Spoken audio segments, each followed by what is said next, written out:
आध्यात्मिक पथ की कहानी सुनने वाले सभी श्रोतागणों को जय श्री राधे, जय श्री कृष्णा। कार्तिक मास व्रत का पहला अध्याय।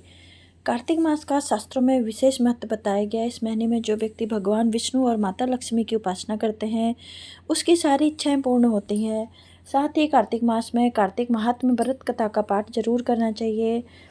यहाँ पे मैं आपको श्री कार्तिक महात्म्य व्रत कथा का पहला अध्याय बताने जा रही हूँ।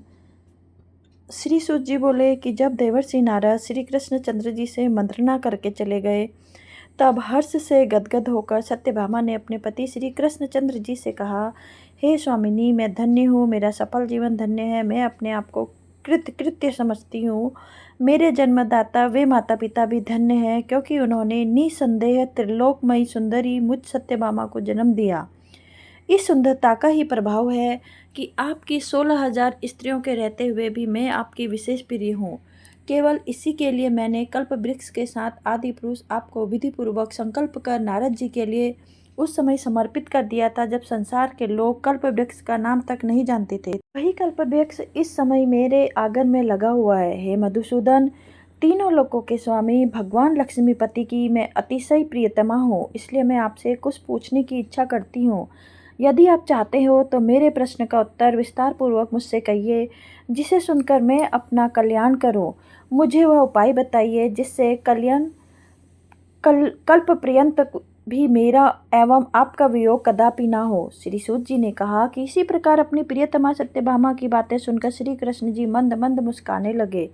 सत्यभामा का हाथ अपने हाथ में लेकर हास परिहास के साथ कल्प वृक्ष के नीचे पहुंचे और उस स्थान में सब सेवकों को हटा दिया।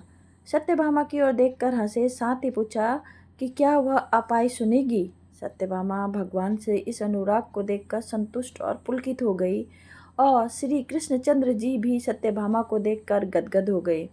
श्री भगवान ने कहा कि हे देवी, वास्तव में इन 16,000 स्त्रियों के रहते हुए भी तुम मुझे प्राण के तुल्य प्यारी हो। तुम्हारे लिए, तुम्हारे कल्प वृक्ष वाली जिद रखने के लिए देवताओं के साथ इंद्र से भी लड़ गया था। हे प्यारी, जो तुम पूछना चाहती हो तो वह बड़ी ही अद्भुत बात है। तुम्हें मैं जो किसी को न देने वाली वस्तु को भी दे देता हूँ, न करने वाले काम भी करता हूँ, छिपाने वाली बात भी कह देता हूँ, तो फिर मुझे पूछने की आवश्यकता। तुम्हारे मन में जो प्रश्न हो पूछो, मैं कहूँगा। सत्यभामा ने कहा, हे नाथ, मैंने पूर्व जन्म में कौन सा दान, व्रत अथवा तपस्या की थी जिसके प्रभाव से मैं संसार में पैदा होकर भी इस संसार की बाधाओं से मुक्त हूँ और आपके अर्धांगिनी हूँ।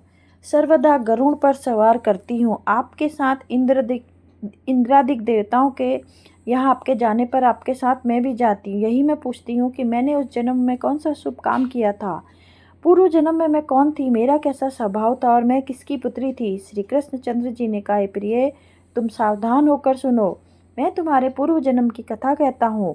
इस जन्म में तुमने जिस पवित्र व्रत को किया था सो बतलाता हूँ। जबकि सतयुग का अंत हो रहा है, उस समय मायापुर में एक अग्निगोत्र वाला देव शर्मा नामक ब्राह्मण निवास करता था। वह समस्त वेदों तथा वेदांगों में पारंगत था। अतिथि पूजक, अग्निहोत्री तथा सूर्य नारायण का व्रत करता था। सर्वदा सूर्यदेव की उपासना करने के कारण वह दूसरे सूर्य की भांति दैदीप्यमान था। उसको वृद्धावस्था में ही गुणवती नाम की एक कन्या उत्पन्न हुई। देव शर्मा को उस पुत्री के अतिरिक्त कोई संतान नहीं थी। उसने अपनी पुत्री का विवाह अपने एक शिष्य चंद्र के साथ कर दिया।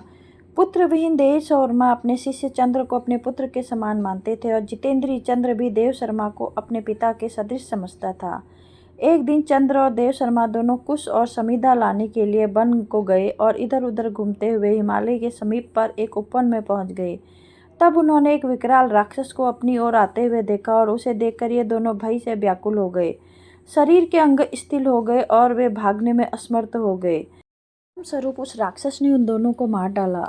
हमारे गणों ने उस क्षेत्र के प्रभाव और उन दोनों के धार्मिक स्वभाव के कारण उन दोनों को बैकुंठ धाम में पहुंचाया।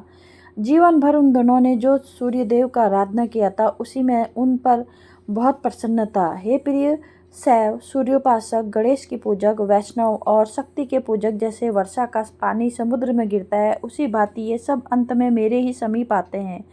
अकेला मैं ही नाम और क्रिया के भेद के 5 रूपों में विभक्त हूँ।